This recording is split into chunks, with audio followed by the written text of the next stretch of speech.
Hello student, स्वागत है आपका द लाइसेम पर। मैं डॉक्टर फैयाज हुसैन आपके साथ इंडियन कॉन्स्टिट्यूशन पॉलिटी का सेशन लेकर आया हूं। और हम बात कर रहे हैं 69 बीपीएससी के लिए बच्चों। हम बात कर रहे हैं 69th बीपीएससी के लिए। आपका ये क्रैश कोर्स चल रहा है, फ्री क्रैश कोर्स है, आपको द लाइसेम उपलब्ध करा रहा है। और इस पर अभी जो क्लासेस चल रही हैं वो आपकी इंडियन कॉन्स्टिट्यूशन एंड पॉलिटी की क्लास चल रही हैं और आपकी बिहार स्पेशल की क्लासेज चल रही हैं। Bihar special Indian constitution polity में डॉक्टर फैयाज हुसैन लेकर चल रहा हूँ, और बिहार स्पेशल की जो क्लासेज हैं वो हमारे फिरोज आलम सर लेकर चल रहे हैं। तो इससे पहले हमने भारतीय संविधान के महत्वपूर्ण प्रावधानों पर बात की थी, और आज हम जो बात करने वाले हैं वो भारतीय संविधान की प्रस्तावना, यूनियन एंड इट्स टेरिटरी और सिटीजनशिप। ये तीन चैप्टर आज के लेक्चर में हम समझने का प्रयास करेंगे। और ये तीनों चैप्टर जो है हमारे एग्जाम में इससे सवाल खूब आते हैं। आपकी बीपीएससी पीटी में भी सवाल आते हैं और मेंस में भी इससे सवाल आते हैं। प्रियम्बल वाला जो आपका चैप्टर है ये पीटी और मेंस दोनों के लिए बच्चों बहुत महत्वपूर्ण है। तो एक बार फिर बता रहा हूँ कि द लाइसियम आपके लिए सिक्योरियन बीपीएससी के लिए फ्री क्रैश कोर्स लाया है। आप उसको रोज जो है शाम को 7:30 बजे बच्चों हम आते हैं। शाम को 7:30 पर जो है आपको लाइव ये सेशन रहता है। आप आइए 7:30 पर हमारे साथ जुड़िए और 69 बीपीएससी की फ्री तैयारी कीजिए द लाइसेम के साथ। तो चलो बिना किसी देरी के आगे बढ़ते हैं और आज समझते हैं अपना जो हमारा चैप्टर है वो। आज हम कर रहे हैं बात preamble of the Indian constitution, भारतीय संविधान की प्रस्तावना पर बात कर रहे हैं। किस पर बात कर रहे हैं बच्चों? भारतीय संविधान की प्रस्तावना पर बात करें। Preamble of the Indian constitution, भारतीय संविधान की प्रस्तावना। तो भारतीय संविधान की प्रस्तावना क्या है उस पर थोड़ी सी बात कर लेंगे कि the preamble of the Indian constitution was adopted on 26 नवंबर 1949। ठीक है, मतलब भारतीय संविधान की प्रस्तावना को 26 नवंबर 1949 को स्वीकार किया गया था, अपनाया गया था। यही एक सवाल आपसे हो जाता है कि भारतीय संविधान की प्रस्तावना को हमने कब अडॉप्ट किया। इंग्लिश में याद रखना, कब अडॉप्ट किया। ठीक है, इम्प्लीमेंट अडॉप्ट किया है 26 नवंबर 1949 को। The United State of America was the first constitution in the world to have a preamble, and the preamble of the Indian Constitution was inspired by the Constitution of the USA, and the language of the preamble of the Indian Constitution was adopted from the Constitution of the Australia। मतलब ये कह रहे हैं कि संयुक्त राज्य America USA दुनिया का ऐसा पहला देश था जिसमें प्रस्तावना की बात की गई थी अमेरिका के संविधान में। और भारतीय संविधान जो निर्माता थे उन्होंने प्रस्तावना का जो कॉन्सेप्ट लिया है बेटा वो कहाँ से लिया है? अमेरिका की प्रस्तावना के संविधान से ही हमने प्रस्तावना को लिया हुआ है। अमेरिका संविधान की प्रस्तावना से हम प्रेरित हैं। और हमारे प्रस्तावना की जो भाषा है वो हमने ऑस्ट्रेलिया के संविधान से ली है। इन दोनों में थोड़ा सा डिफरेंस है, हमें ये याद करना पड़ेगा। एक तो है कि हमने जो प्रस्तावना को अपनाया, अडॉप्ट किया, वो 26 नवंबर 1949 को किया। और दुनिया का पहला ऐसा देश जो है वो अमेरिका था। दुनिया का पहला ऐसा देश कौन था? अमेरिका था, जिसने क्या किया? अपने संविधान में प्रस्तावना को शामिल किया। और भारत के संविधान निर्माता, कॉन्स्टिट्यूशन मेकर, जब संविधान बना रहे थे तो उन्होंने क्या किया कि अमेरिका के संविधान से प्रस्तावना के विचार को लिया है, वो उससे प्रेरित है। और हमारे संविधान की जो भाषा है वो भाषा कहाँ से प्रेरित है? ऑस्ट्रेलिया के संविधान से ली गई है। और हमारे संविधान में बच्चों 3 शब्द हैं। कौन कौन से? हमारे संविधान में 3 शब्द हैं, फ्रेटर्निटी है, लिबर्टी है और इंटीग्रिटी है। ये शब्द हमने कहाँ से लिए हैं? फ्रेंच कॉन्स्टिट्यूशन से लिए हैं। ये 3 चीज़ें आपको याद रखनी पड़ेंगी। स्वतंत्रता है, समानता है और भाईचारा है। सॉरी, स्वतंत्रता है, समानता है और भाईचारा है। फ्रेटर्निटी है, हमारी लिबर्टी है और इक्वालिटी है। क्योंकि फ्रेंच रेवोल्यूशन जो 1789 में हुआ था उसके ये 3 क्या थे? आदर्श वाक्य था ये। ठीक है, लिबर्टी, इक्वालिटी एंड फ्रेटर्निटी।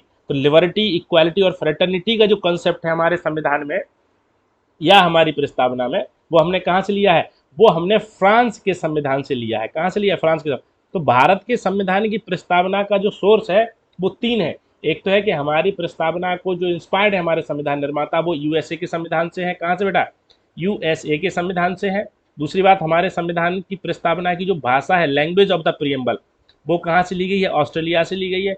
और हमारी प्रस्तावना में जो शब्द है, फ्रेटर्निटी है, इक्वालिटी है और लिबर्टी है, वो कहाँ से लिए गए हैं? वो लिए गए हैं फ्रेंच कॉन्स्टिट्यूशन से। अब है कि हमारे संविधान की प्रस्तावना जो आधारित है वो किस पर आधारित है? वो है ऑब्जेक्टिव रेजोल्यूशंस पर, उद्देश्य प्रस्तावों पर आधारित है बच्चों। किस पर? उद्देश्य प्रस्तावों पर आधारित है। उद्देश्य प्रस्तावों को संविधान सभा के समक्ष 13 दिसंबर 1946 को, कब बच्चों? 13 दिसंबर 1946 को किसने रखा था? 13 दिसंबर 1946 को पंडित जवाहरलाल नेहरू ने संविधान सभा के समक्ष प्रस्तुत किया था। और इन्हीं उद्देश्य प्रस्तावों को जो है कि 22 जनवरी 1947 को संविधान सभा ने स्वीकार किया और इन्हीं उद्देश्य प्रस्तावों के आधार पर हमारा संविधान बना और बाद में इन्हीं उद्देश्य प्रस्तावों के आधार पर हमारी प्रस्तावना बनी है। देखो 3 डेट बहुत महत्वपूर्ण है, 9 दिसंबर, 11 दिसंबर और 13 दिसंबर संविधान सभा के संदर्भ में। 9 दिसंबर को क्या हुआ था? 9 दिसंबर को संविधान सभा की पहली बैठक हुई जिसमें डॉक्टर सच्चिदानंद सिन्हा को अस्थायी अध्यक्ष बनाया गया। 11 दिसंबर को दूसरी बैठक हुई जिसमें डॉक्टर राजेंद्र प्रसाद को स्थायी अध्यक्ष बनाया गया। 13 दिसंबर को जो बैठक हुई, 13 दिसंबर 1946 को पंडित जवाहरलाल नेहरू ने संविधान सभा के समक्ष क्या रखा? उद्देश्य प्रस्ताव रखे, जिसे संविधान सभा ने जो है 22 जनवरी 1947 को स्वीकार कर लिए और यही उद्देश्य प्रस्ताव जो है हमारी संविधान सभा का हमारी संविधान की प्रस्तावना का क्या बने? आधार बने। तो हमारी प्रस्तावना जो है कई जगह से इंस्पायर्ड हुई है। एक तो अमेरिकी संविधान से इंस्पायर्ड है, हमारे प्रस्तावना की जो भाषा है वो ऑस्ट्रेलिया से ली गई है। हमारी प्रस्तावना स्वतंत्रता, समानता और भाईचारा वर्ड है वो फ्रेंच कॉन्स्टिट्यूशन से हम इंस्पायर्ड है।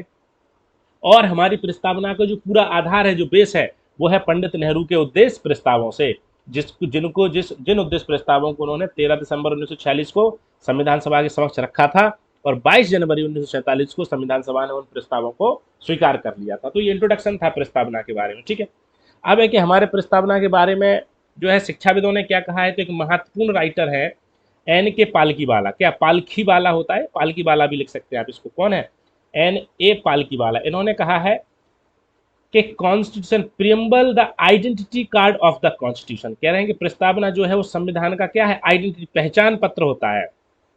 Where in it briefly carries the message and philosophy of the constitution. और हमारी जो प्रस्तावना होती है ये संविधान का मैसेज और संविधान की फिलॉसफी को अपने में समाहित करता है। कह रहे हैं कि भारतीय संवैधानिक प्रस्तावना में कि प्रस्तावना संविधान का पहचान पत्र होती है। क्या होती है? जैसे हमारी वोटर आईडी है, आधार कार्ड है, हमारा पहचान पत्र है ना, उसको दिखा के आप बताते हैं कि हम भारत के नागरिक हैं। ऐसे ही प्रस्तावना में क्या लिखा है, संविधान में क्या लिखा है, ये कौन बताता है? ये प्रस्तावना बताती है। तो N.A. पालकीवाला ने कहा है कि प्रस्तावना संविधान का क्या है? पहचान पत्र है और यह संक्षेप में बताती है कि हमारे संविधान का संदेश क्या है, मैसेज क्या है और हमारे संविधान का दर्शन क्या है। राइट, इनके बारे में ये हमें बताती है। और हमारी प्रस्तावना क्या बता रही है हमें?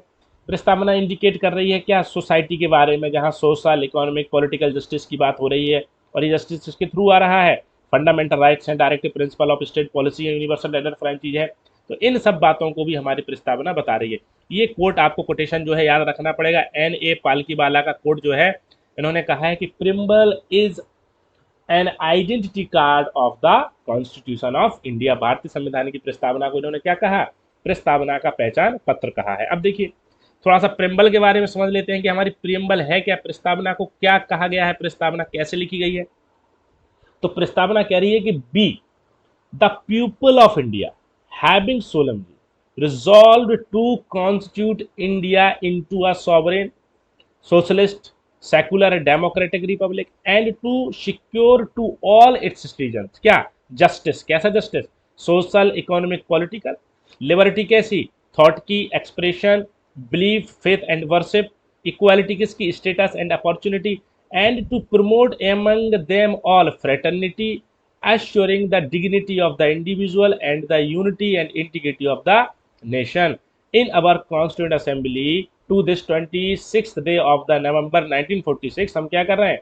अडॉप्ट कर रहे हैं, इनेक्ट कर रहे हैं और गिव दे रहे हैं अपने आप को, इस प्रस्तावना को दे रहे हैं। तो ये हमारी प्रस्तावना है, मुश्किल से 1 पेज की भी नहीं, आधे पेज की है। प्रस्तावना क्या है कि हम भारत के लोग, भारत को एक संपूर्ण प्रभुत्व संपन्न, समाजवादी, पंथ निरपेक्ष, लोकतंत्रात्मक गणराज्य बनाने के लिए तथा इसके सभी नागरिकों को क्या सुरक्षित करने के लिए, ये काटो सब सुरक्षित करने के लिए क्या दे रहे हैं? न्याय दे रहे हैं, सामाजिक, आर्थिक, राजनीतिक न्याय दे रहे हैं।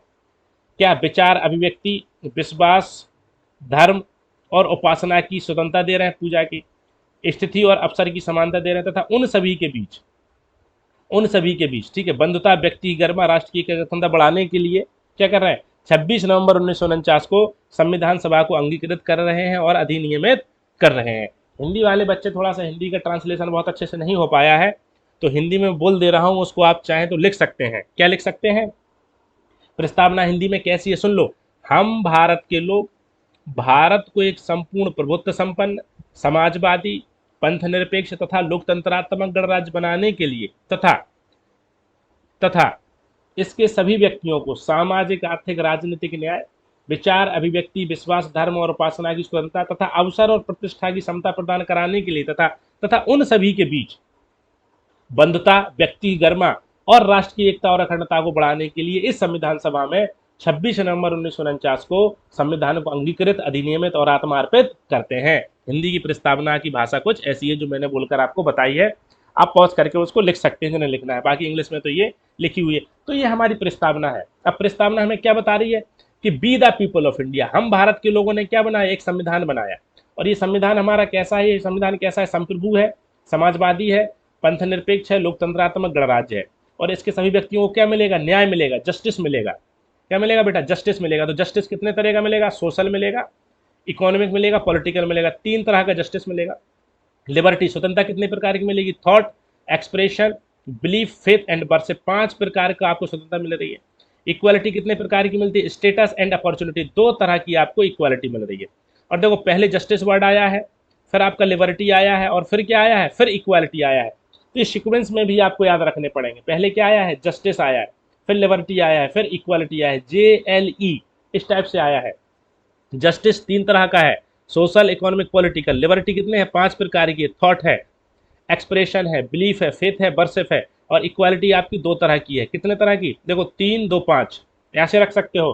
3 है, ये 2 है, और बीच वाला क्या हो जाएगा, 5 हो जाएगा, JLE इस टाइप से याद रख सकते हो। 2 तरह की क्या है, अवसर की समानता है और प्रतिष्ठा की समानता है, स्टेटस एंड अपॉर्चुनिटी। और फिर उसके बाद वो क्या कह रहे हैं कि उन सब में हमें क्या करना है, बंधुता को बढ़ाना है, फ्रेटर्निटी को बढ़ाना है, व्यक्ति की डिग्निटी को इंश्योर करना है, unity and integrity of the nation को बना के रखना है। और संविधान को अंगीकृत कब कर रहे हैं हम, 26 नवंबर 1949 को अंगीकृत कर रहे हैं। तो ये आपसे पूछा जा सकता है कि न्याय कितने प्रकार का कहा गया है, स्वतंत्रता कितने प्रकार की कही गई है, समानता कितने प्रकार की कही गई है, पहले कौन सा वर्ड आया है, जस्टिस आया है, स्वतंत्रता आया है, समानता आया है। ठीक है, तो ये थोड़ा सा हमें याद रखना पड़ेगा और आप इसको याद रखना चाहिए आपको, जो मैंने आपको बता दिया है। अब है कि जो हमारे शब्द आए हैं प्रस्तावना में, उन शब्दों का क्या अर्थ है, प्रियम्बल में जो शब्द आए हैं उन शब्दों का क्या अर्थ है। ठीक है, देख लो, समझ लो कि सॉवरेन आया है, सोशलिस्ट आया है, सेकुलर आया है, डेमोक्रेटिक रिपब्लिक आया है, जस्टिस है, लिबर्टी है, इक्वालिटी एंड फ्रेटर्निटी है, unity and integrity of the nation है। इनका क्या मतलब है, देख लो। सॉवरेन का क्या मतलब होता है, डिसीजन मेकिंग पावर होना चाहिए, इंटरनल एंड एक्सटर्नल मैटर्स के आंतरिक और बाह्य मामलों में निर्णय लेने की स्वतंत्रता, मतलब कि हम अपनी डोमेस्टिक पॉलिसी भी खुद बना पाए और एक्सटर्नल पॉलिसी भी खुद बना पाए। अब समाजवादी क्या मतलब होता है कि ओनरशिप ऑफ स्टेट होना चाहिए on the means of production, उत्पादन के साधनों पर राज्य का क्या होना चाहिए, स्वामित्व होना चाहिए। ठीक है, सेकुलर का क्या मतलब होता है, पंथ निरपेक्ष, इसको क्या बोल सकते हैं हम लोग, पंथ निरपेक्ष।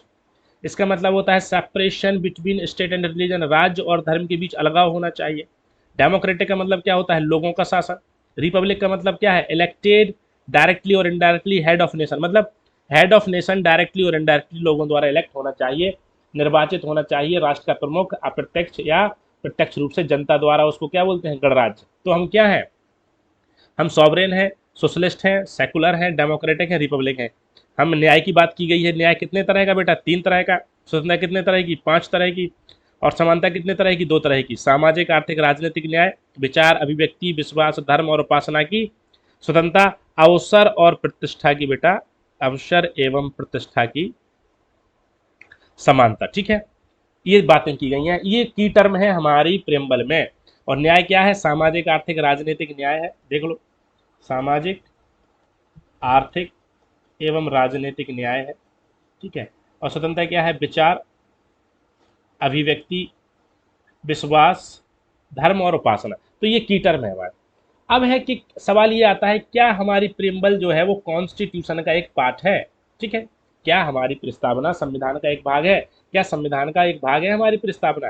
ठीक है, तो हमने प्रस्तावना को स्वीकार जो किया, अडॉप्ट किया है, वो क्या 26 नवंबर 1949 को किया है। और ये इनटू फोर्स जो है, संविधान की प्रस्तावना लागू जो हो रही है वो 26 जनवरी 1950 से हो रही है। तो इन दोनों बातों को आप समझो कि संविधान को अंगीकृत करने की तारीख क्या है हमारी, एडॉप्ट करने की तारीख क्या है, 26 नवंबर 1949 है।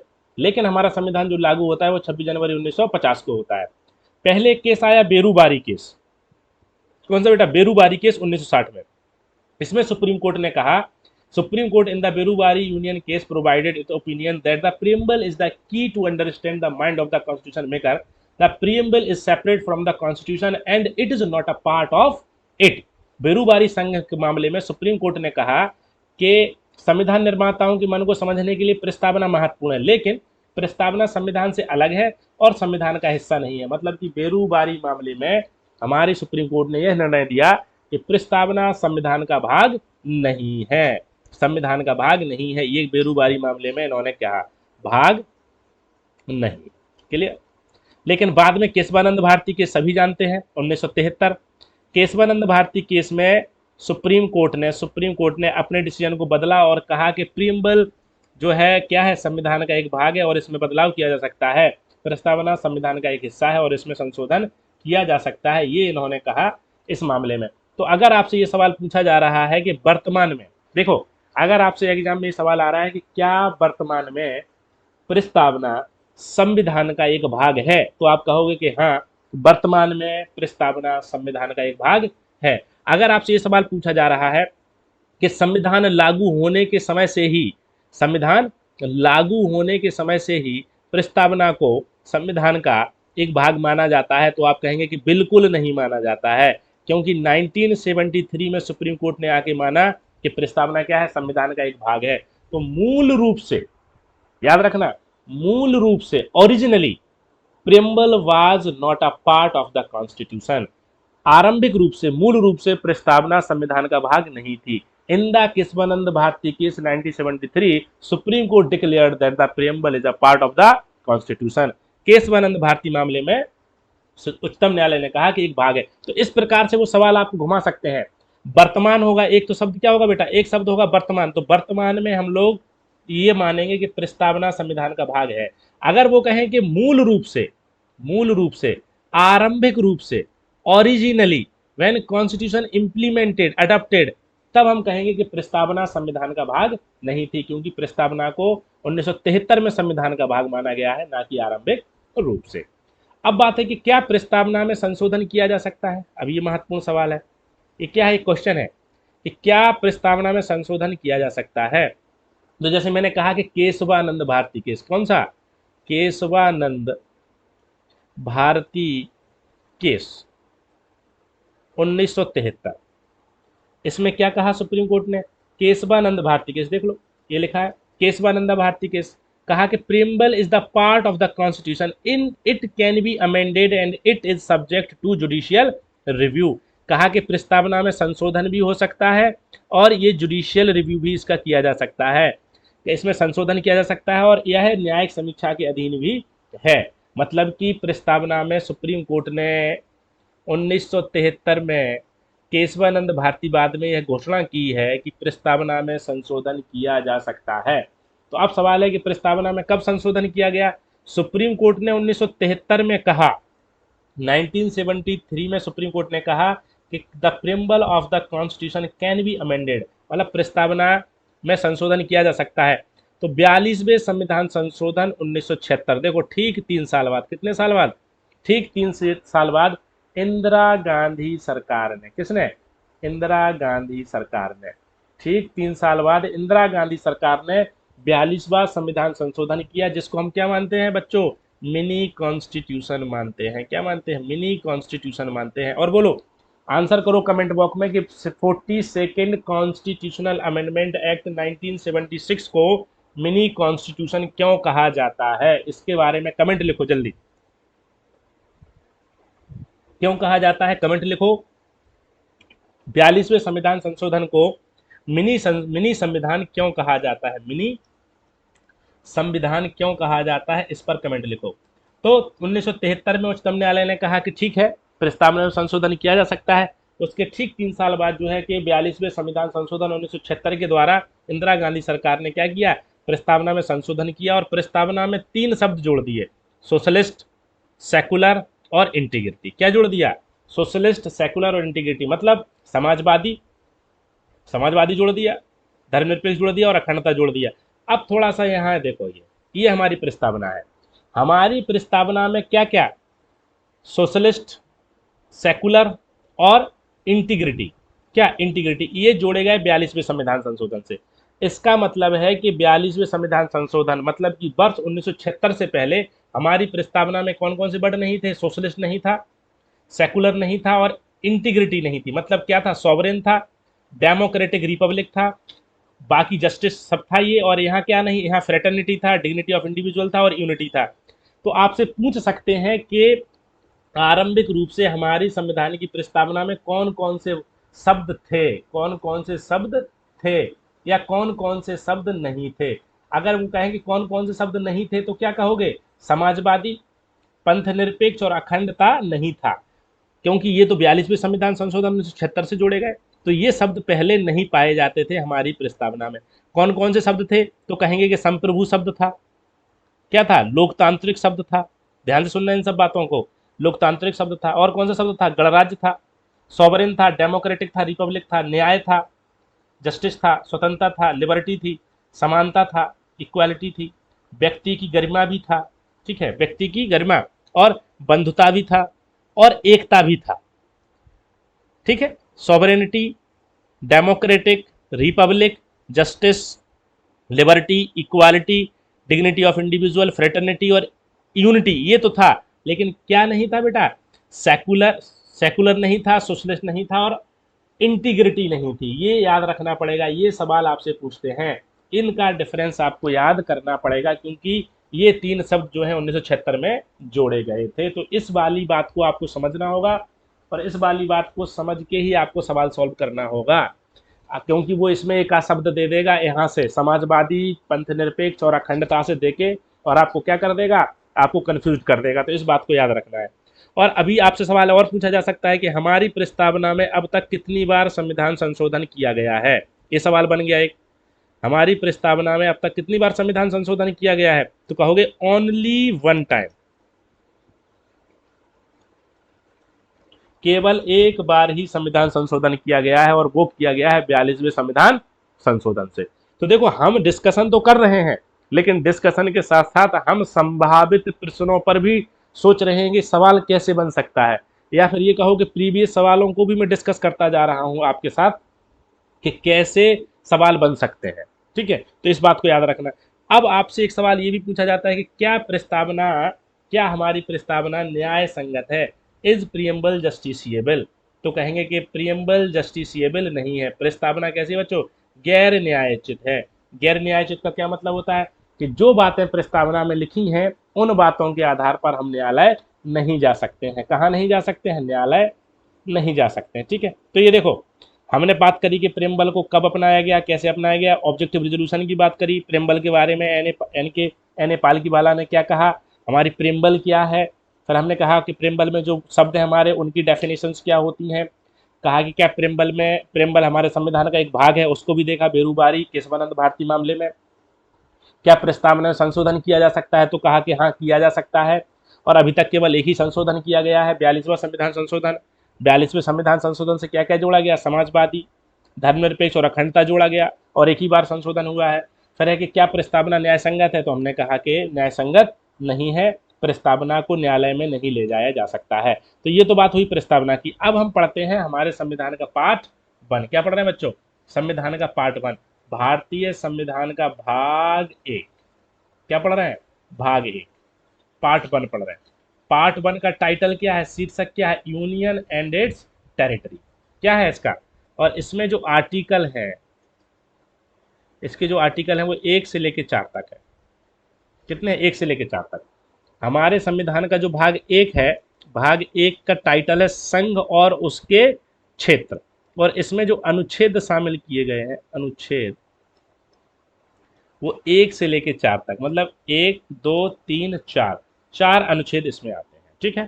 तो इसमें बात की गई यूनियन एंड इट्स टेरिटरी। अब है कि आर्टिकल वन में क्या लिखा है?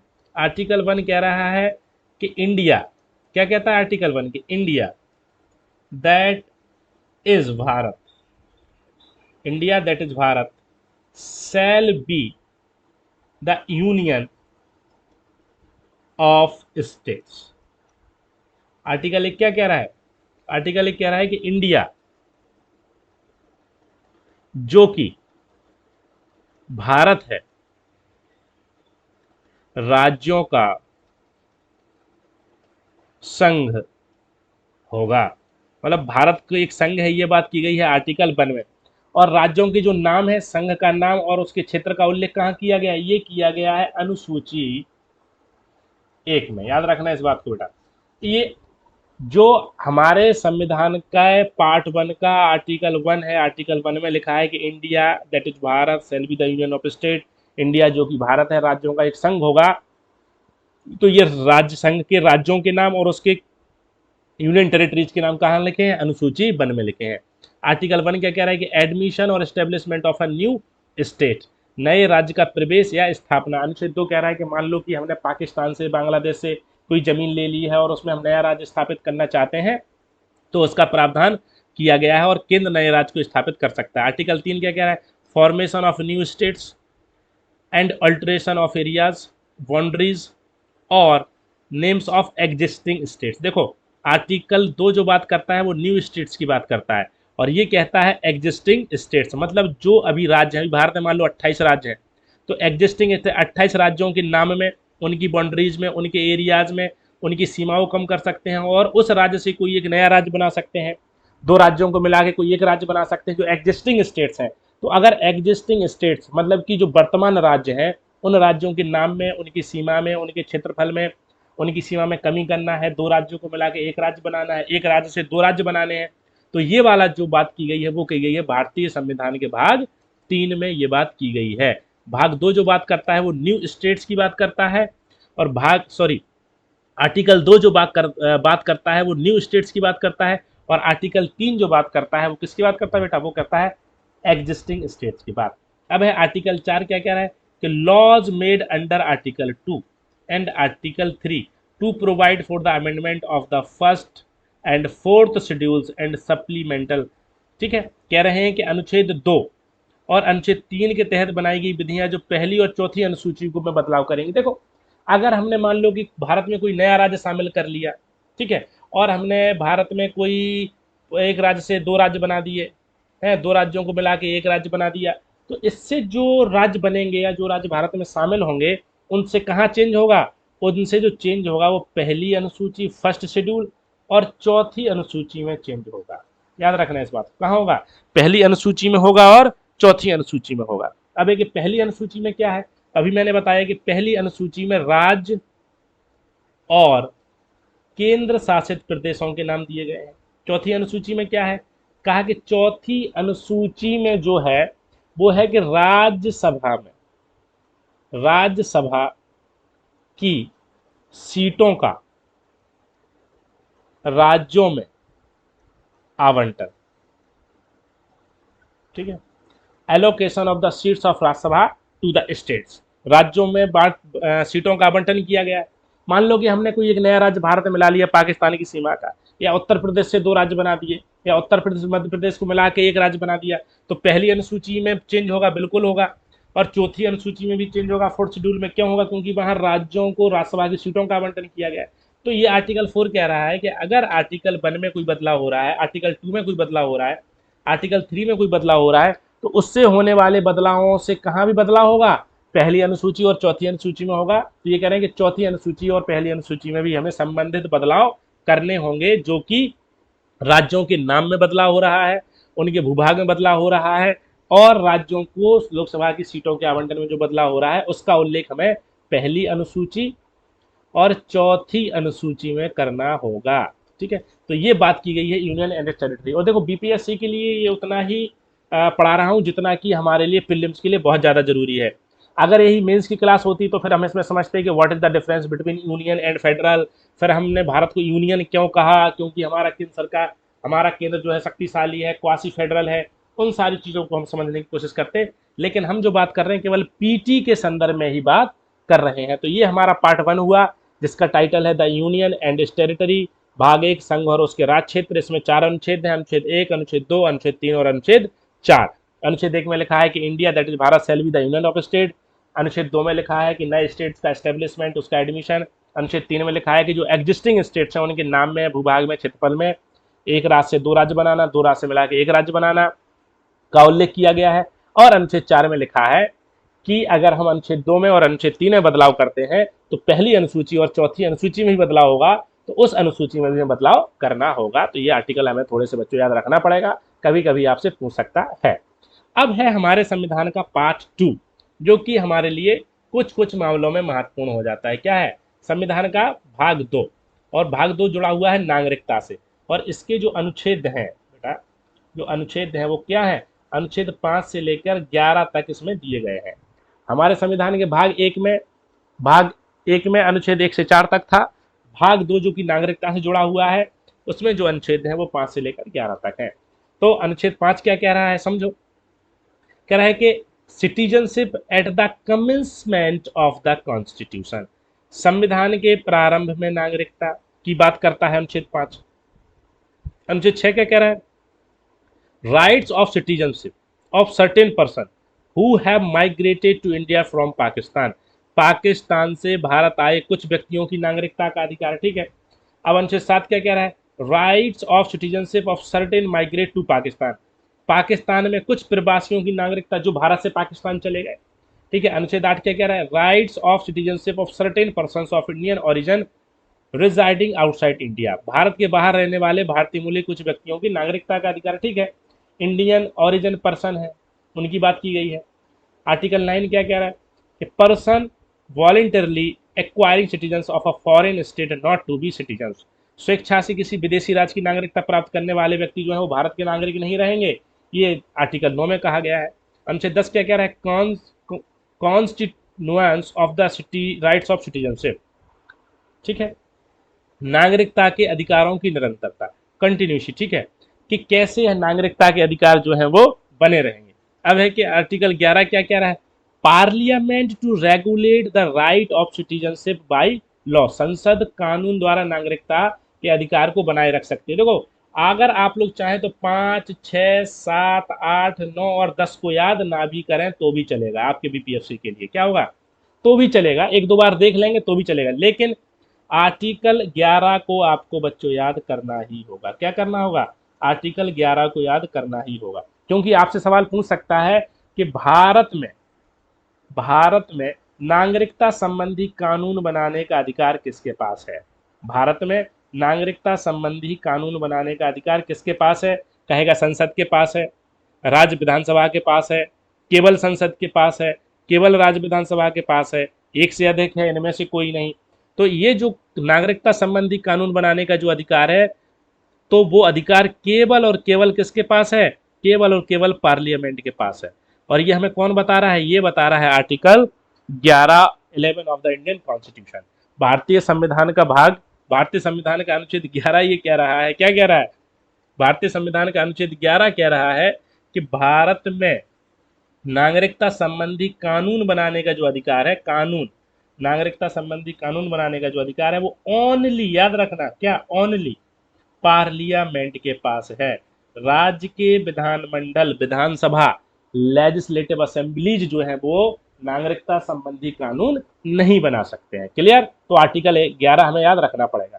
अब है देखो, संसद के पास है तो संसद ने कानून भी बनाया। सिटीजनशिप एक्ट 1955, नागरिकता अधिनियम 1955। 1955 में जो है भारत सरकार ने क्या बनाया? गवर्नमेंट ऑफ इंडिया, मतलब हमारी पार्लियामेंट ने क्या बनाया? एक कानून बनाया, जिसे कहते हैं नागरिकता अधिनियम 1955। इस कानून में लिखा है कि भारत की नागरिकता जो है वो कितने तरीके से प्राप्त की जा सकती है? निम्नलिखित तरीकों से, मतलब 5 तरीकों से प्राप्त की जा सकती है। क्या? एक्वायर्ड की जा सकती है। इंडियन कॉन्स्टिट्यूशन के अकॉर्डिंग नागरिकता जो है 5 तरीके से, ये पूछा जाता है आपसे कि नागरिकता कितने तरीके से एक्वायर की जा सकती है, तो क्या कहोगे? 5 तरीके से। अब वो 5 तरीके कौन कौन से हैं?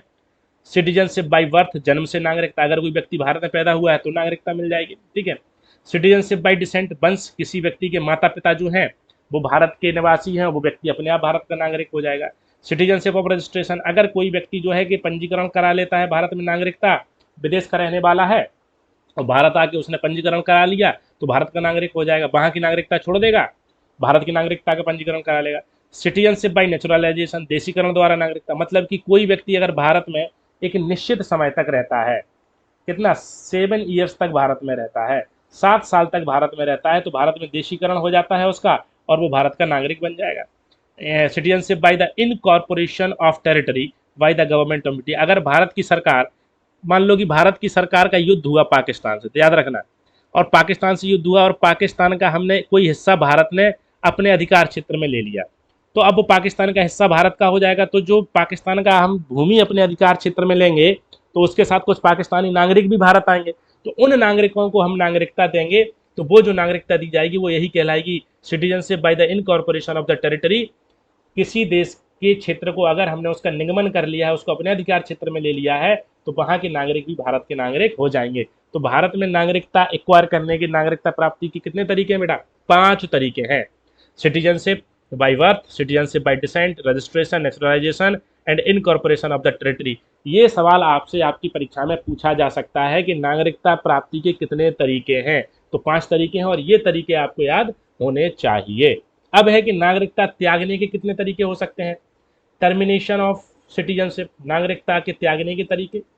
तो कह रहे हैं कि termination of citizenship is possible in 3 ways. नागरिकता के त्यागने के कितने तरीके हैं बच्चों? 3 तरीके हैं। नागरिकता प्राप्ति के 5 तरीके हैं और त्यागने के तरीके जो है, प्राप्ति के 5 हैं और त्यागने के जो तरीके हैं वो है 3। कौन कौन सा है? रिनंसिएशन है, अस्वीकार करना, टर्मिनेशन है, समाप्ति करना, डेप्रीवेशन है, वंचन करना। ठीक है, तो ये थोड़ा सा आप लोग याद रखना पड़ेगा, इन फैक्ट्स को याद रखना पड़ेगा। एक तो है रिनंसिएशन, अस्वीकार। हिंदी वाले बच्चे भी कोशिश करेंगे इंग्लिश में ही याद रखें, क्योंकि हिंदी में अलग अलग इसका नाम होता है। रिनंसिएशन है, टर्मिनेशन है और डेप्रीवेशन है। रिनंसिएशन क्या है कि यदि भारत का कोई नागरिक जो किसी अन्य देश का नागरिक भी है, निर्धारित तरीके से एक घोषणा के माध्यम से अपनी भारतीय नागरिकता का क्या कर सकता है? त्याग कर सकता है, तो वह भारतीय नागरिक नहीं रह जाएगा। जब एक पुरुष व्यक्ति भारत का नागरिक नहीं रह जाता है तो उसका हर नाबालिग बच्चा भी भारत का नागरिक नहीं रह जाता है। हालांकि ऐसा बच्चा पूर्ण आयु प्राप्त करने के 1 वर्ष के भीतर भारतीय नागरिकता फिर से शुरू करने के इरादे से भारतीय नागरिक बनने की घोषणा कर सकता है। ठीक है, याद रखना इस बात को। अगर कोई व्यक्ति जो है वो भारत का नागरिक है और वो भारत की नागरिकता छोड़ना चाहता है अपनी इच्छा से और किसी अन्य देश की नागरिकता लेना चाहता है, तो बच्चों क्या वो भारत की नागरिकता अपनी इच्छा से छोड़ सकता है। उसे कहते हैं रिनंसिएशन। अब मान लो कि कोई व्यक्ति है जिसने भारत की नागरिकता कुछ त्यागने की घोषणा की है और उसने अमेरिका की नागरिकता ले ली है और उसका 8 साल का बच्चा था, तो ये तो अभी एडल्ट नहीं हुआ है, क्योंकि 18 साल के आदमी को हमारे एडल्ट माना जाता है। तो ये 8 साल का व्यक्ति जो है वो भारत का नागरिक नहीं होगा और वो अपने पिता के साथ चला जाएगा अमेरिका। लेकिन जब ये व्यक्ति, चूंकि इसका जन्म भारत में हुआ था, लेकिन जब ये व्यक्ति 18 साल का होता है तो इस व्यक्ति के पास, इस 8 साल के बच्चे के पास एक ऑप्शन है कि वो ये घोषणा करे कि मैं भारत का नागरिक होना चाहता हूं, तो उसे भारत की नागरिकता मिल जाएगी। ठीक है, किसी और देश की नागरिकता ले ली हो इस मामले। अब है समाप्ति। Indian citizenship can be terminated if a citizen knowingly और voluntarily adopts the citizenship of any foreign. यदि कोई नागरिक जानबूझकर स्वेच्छा से किसी विदेश की नागरिकता को अपनाता है तो भारतीय नागरिकता समाप्त। मान लो कि किसी व्यक्ति ने भारत का नागरिक होते हुए कनाडा की नागरिकता ले ली, अमेरिका की नागरिकता ले ली, फ्रांस की नागरिकता ले ली और भारत की नागरिकता उसने नहीं छोड़ी है, तो उसकी नागरिकता को सरकार अपने आप ही समाप्त कर देगी। इसको क्या बोलोगे? टर्मिनेशन। समझ रहे हो आप? इसको टर्मिनेशन समझ रहे हो? इसको टर्मिनेशन। अब है डेप्रीवेशन। ठीक, वंचन। वंचन क्या है कि भारत सरकार कुछ मामलों में किसी व्यक्ति को उसकी नागरिकता से वंचित कर सकती है। अगर भारत सरकार को लगता है कि कोई व्यक्ति जो है वो नागरिकता के संदर्भ में सही से नहीं रह रहा है तो उसकी नागरिकता समाप्त की जा सकती है, लेकिन यह सभी नागरिकों पर लागू नहीं होती है। यह केवल उन मामलों में लागू होगी जिनकी नागरिकता जो है वो पंजीकरण से ली गई है, प्रकृतिकरण से ली गई है या खंड सी द्वारा नागरिकता प्राप्त की गई है। मतलब कि रजिस्ट्रेशन से अगर किसी व्यक्ति ने भारत की नागरिकता ली थी, नेचुरलाइजेशन से किसी व्यक्ति ने भारत की नागरिकता ली थी, तो अगर वो कुछ ऐसे काम कर रहा है जो कि भारत सरकार को सही नहीं लग रहे हैं तो भारत सरकार उसको क्या कर सकती है? डेप्रीवेशन कर सकती है नागरिकता से। लेकिन डिसेंट वाले व्यक्ति को और बर्थ वाले व्यक्ति को डेप्रीवेट नहीं किया जा सकता है उसकी नागरिकता से। ठीक है, तो नागरिकता त्यागने के कितने तरीके हैं? एक तो है कि व्यक्ति खुद घोषणा करके त्याग दे, एक है व्यक्ति किसी देश की नागरिकता ले ले तो सरकार उसको समाप्त कर दे उसकी नागरिकता, और एक नागरिकता है कि सरकार व्यक्ति की नागरिकता से उसको वंचित कर दे। लेकिन यह 2 ही मामलों में लागू हो रहा है, रजिस्ट्रेशन और नेचुरलाइजेशन की। ठीक है, तो बेटा आज के इस लेक्चर में हमने क्या क्या देखा? देखो, आज के इस लेक्चर में हमने महत्वपूर्ण चीजों को देखा है। भारतीय संविधान की प्रस्तावना को देखा, ठीक है, संघ और उसके राज्य क्षेत्र को देखा, संघ और उसके राज्य क्षेत्र, संघ और उसके राज्य क्षेत्र, और क्या देखा? और हमने देखा नागरिकता। नागरिकता पार्ट 1 देखा इंडियन कॉन्स्टिट्यूशन का और देखा पार्ट 2। इसके बाद जो हमारा लेक्चर होगा वो part 3 of the Indian constitution होगा, जिसमें हम फंडामेंटल राइट्स पढ़ेंगे जो कि हमारे लिए बहुत ज़रूरी हैं। बीपीएससी 69 बीपीएससी प्रीलिम्स के लिए बहुत ज़्यादा ज़रूरी होते हैं। हर साल वहाँ से एक सवाल आपका आता है। तो आप द लाइसियम के साथ जुड़िए, प्रतिदिन 7:30 बजे शाम को आप जुड़िए, मंडे टू सैटरडे जुड़िए, लाइव स्ट्रीमिंग है आपकी। और हम आपको 69 बीपीएससी का फ्री क्रैश कोर्स दे रहे हैं। पॉलिटी खत्म हो जाएगी तो हिस्ट्री और सब्जेक्ट उस पर हम लेकर आएंगे।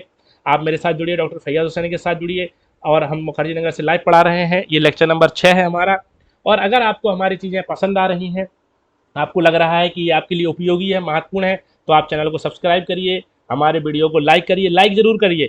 और क्या करिए, इसमें नोटिफिकेशन ऑल करिए ताकि हमारे वीडियो का नोटिफिकेशन आ जाए। और सबसे महत्वपूर्ण है कि आप द लाइसियम को अपने फ्रेंड्स के साथ, अपने ग्रुप्स में बीपीएससी वाले बच्चों को शेयर भी करिए ताकि उन तक भी हमारा ये वीडियो पहुँचे, उनको भी लाभ हो। और आप पढ़ते रहिए। 69 बीपीएससी में सफलता की गारंटी जो है द लाइसियम आपको लेता है, और लाइसियम आपको सफलता की गारंटी ले रहा है। तो आप हमारे साथ पढ़ते रहिए। आप निरंतर 7:30 बजे आइए हमारे साथ और अपने उज्जवल भविष्य का निर्माण करिए। आप हमारे साथ जुड़े रहिए। बहुत बहुत